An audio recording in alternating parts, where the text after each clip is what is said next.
Aujourd'hui, nous allons jouer à un jeu très simple, qui comporte seulement 2 règles. La première, pensez à une femme qui a fortement marqué l'histoire des sciences. Vous l'avez ? Très bien. Maintenant, voici la deuxième règle. Choisissez quelqu'un d'autre que Marie Curie. Ne trouvez-vous pas dérangeant qu'il soit si difficile d'en citer davantage ?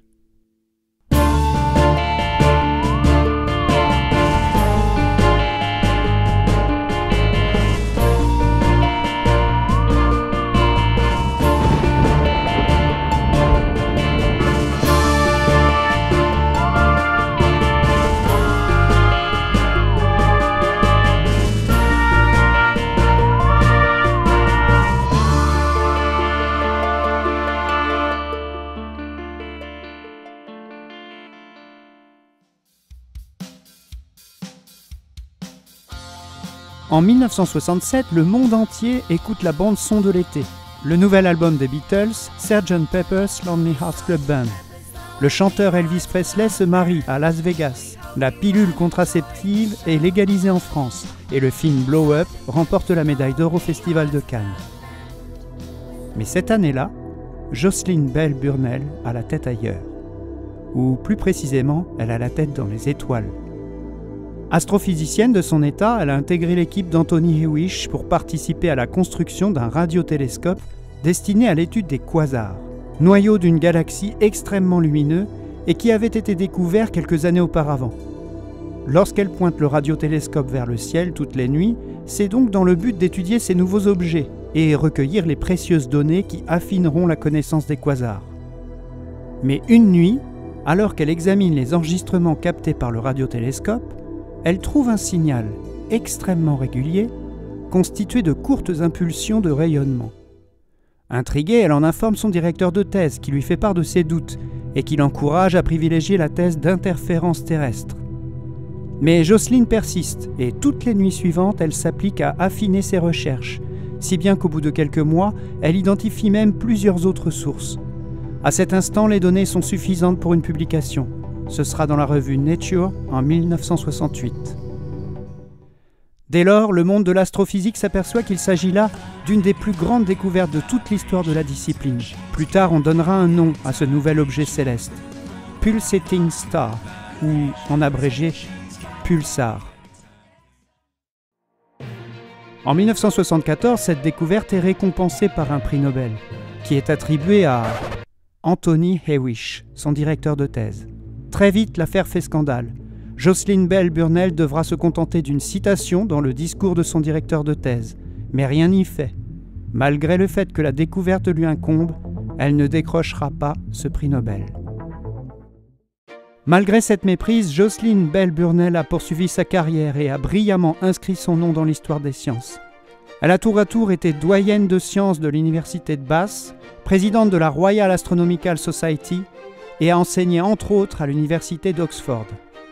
Elle a été honorée par de nombreuses distinctions au cours de ces 50 dernières années. Peu de scientifiques ont dans l'histoire de leur discipline amassé autant de prix et de reconnaissance par leurs pairs. Mais dans la culture populaire, aux côtés des noms comme Stephen Hawking ou autres Hubert Reeves, le nom de Jocelyn Bell Burnell brille par son absence.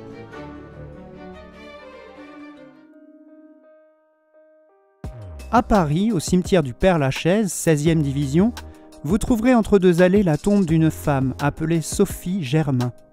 Dans son certificat de décès, elle apparaît comme rentière de son état. Et pourtant... Pendant la Révolution française, la jeune Sophie Germain a 13 ans lorsqu'elle découvre son premier livre de mathématiques. Issue d'une famille aisée, elle a accès facilement aux ouvrages de la bibliothèque de ses parents.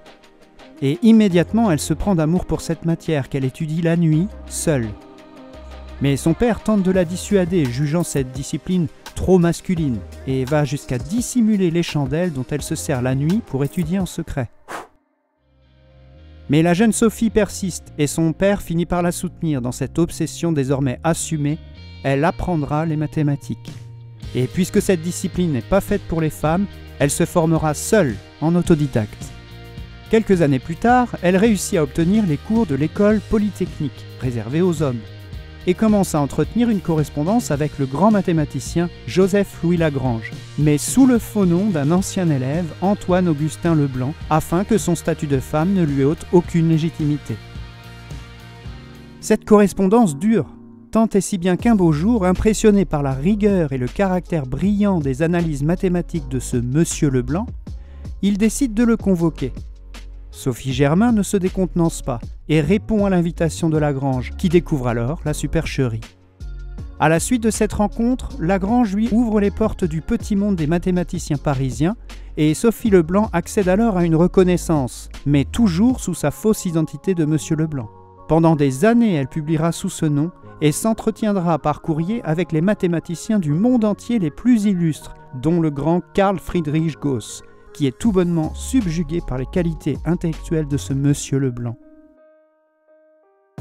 À Paris, au cimetière du Père-Lachaise, 16e division, vous trouverez entre deux allées la tombe d'une femme appelée Sophie Germain. Dans son certificat de décès, elle apparaît comme rentière de son état. Pourquoi ? Cette mention administrative fait simplement référence à la façon dont le défunt gagnait sa vie. Pour autant, pendant près d'un siècle, la contribution aux mathématiques de Sophie Germain ne fut pas mentionnée. Scientifiques, ce ne sont pas des affaires de femmes, disait-on. L'effet Matilda. En hommage à la féministe Matilda Joslyn Gage, c'est ainsi que Margaret Rossiter, historienne des sciences, décida de nommer ce phénomène qu'elle mit en évidence en 1993. La minimisation récurrente et systémique de la contribution des femmes scientifiques à la recherche, dont le travail est souvent attribué à leurs collègues masculins. Cet effet Matilda est responsable d'un biais dans la retranscription de l'histoire des sciences, un biais qu'on dit d'attrition. En épidémiologie, c'est un biais qui se produit lorsqu'on mène une étude et que le groupe final n'est pas le même que le groupe initial. Par exemple, vous suivez un traitement sur une population de malades du cancer. Au bout de 5 ans, vous constatez que 100% de votre population, encore présente, a vu des améliorations nettes de leur santé. Donc, vous vous félicitez. Seulement, ces 100% ne représentent peut-être plus que 20% de la population de départ. On appelle parfois ce biais l'effet perdu de vue. Ce sont les gens qu'on perd en route, par décès, abandon de traitement, abandon tout court, pour une raison ou pour une autre. En histoire des sciences, il existe un énorme biais d'attrition qui prend plusieurs formes. La contribution des petites gens, verriers, manouvriers, etc., a disparu, étiquetée par d'autres, souvent notables et bien introduits. L'effacement de la contribution des locaux dans certaines disciplines, comme l'archéologie, au point qu'on a pu, par exemple, donner un prénom occidental à Lucie, en dépit des autres propositions. Et bien sûr, pour en revenir au sujet, l'effacement des femmes, presque systématiquement aussi bien dans les énoncés scientifiques proprement dits, que dans le fait que bien souvent, si de grands hommes ont fait de si étonnants travaux, c'est parce qu'à côté, une femme s'occupait de l'ensemble de toutes les autres tâches invisibles et peu gratifiantes, afin de laisser à son mari le temps de développer ses recherches en toute quiétude. L'effet Matilda invisibilise les femmes dans l'histoire des découvertes et des avancées, provoquant ainsi un biais d'attrition qui aura pour conséquence d'augmenter la part des hommes dans l'histoire des sciences, créant ainsi un plafond de verre qui freine leur accession à cette discipline. Ce biais peut également entraîner des phénomènes de prédiction autoréalisatrice qui conduiraient les femmes intéressées par les sciences à s'auto-censurer, pensant que le monde des sciences est principalement fait d'hommes. Ce faisant, et sans s'en apercevoir, elle se retrouve à rendre vrai a posteriori les raisons pour lesquelles elle s'empêchait d'intégrer ce monde a priori. Et ce phénomène de prophétie autoréalisatrice est particulièrement vérifié dès le lycée. Salut Franck, oui, on réalise pas toujours que le contexte peut avoir une influence considérable sur les résultats obtenus. C'est vrai en sciences, mais c'est encore plus vrai en maths.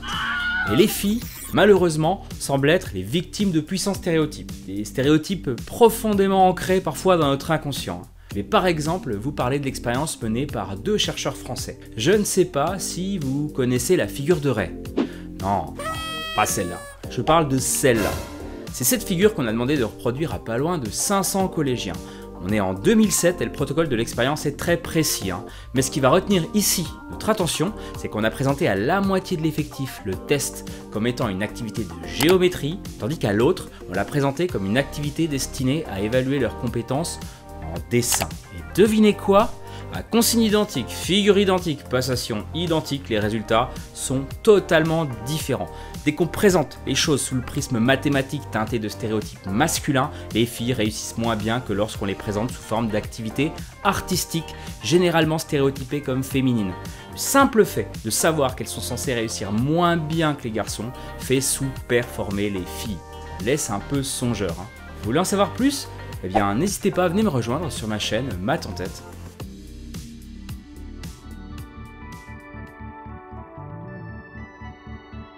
Connaissez-vous cet homme?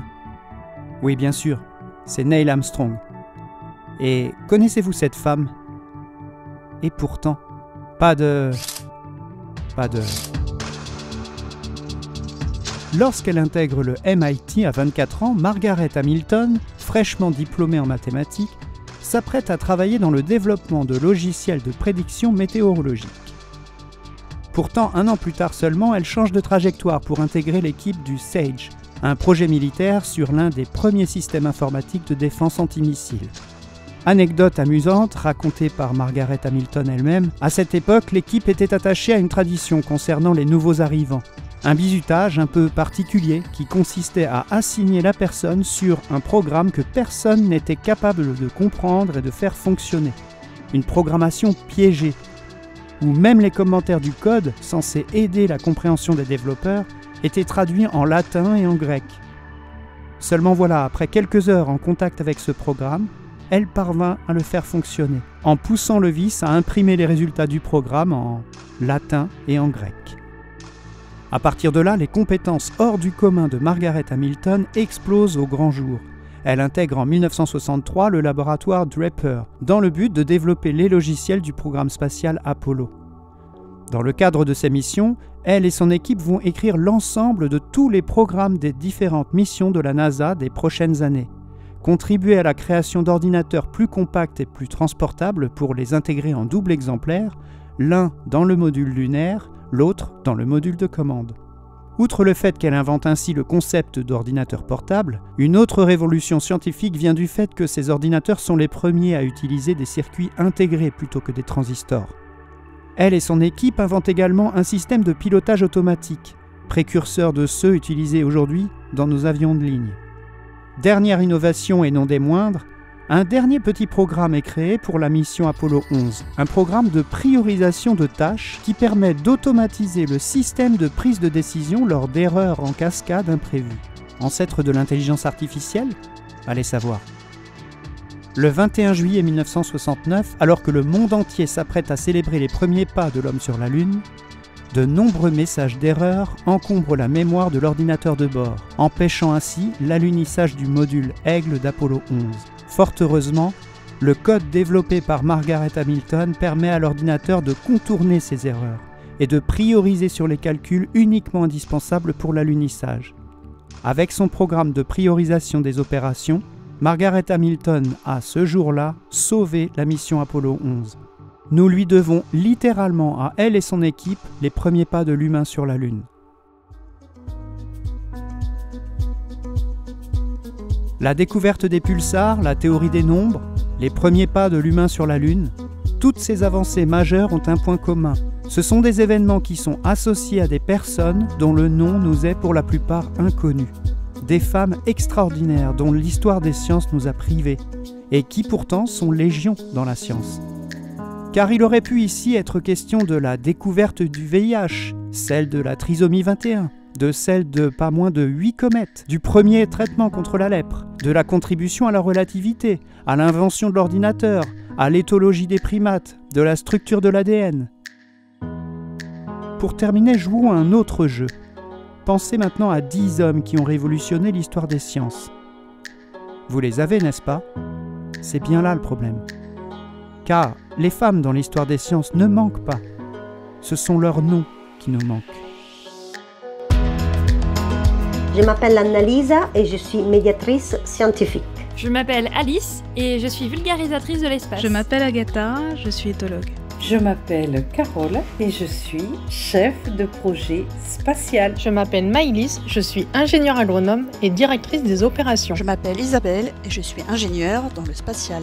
Je m'appelle Pascal, je suis ingénieure environnement et procédés industriels. Je m'appelle Audrey, je suis psychologue. Je m'appelle Tania, je suis virologue et médiatrice scientifique.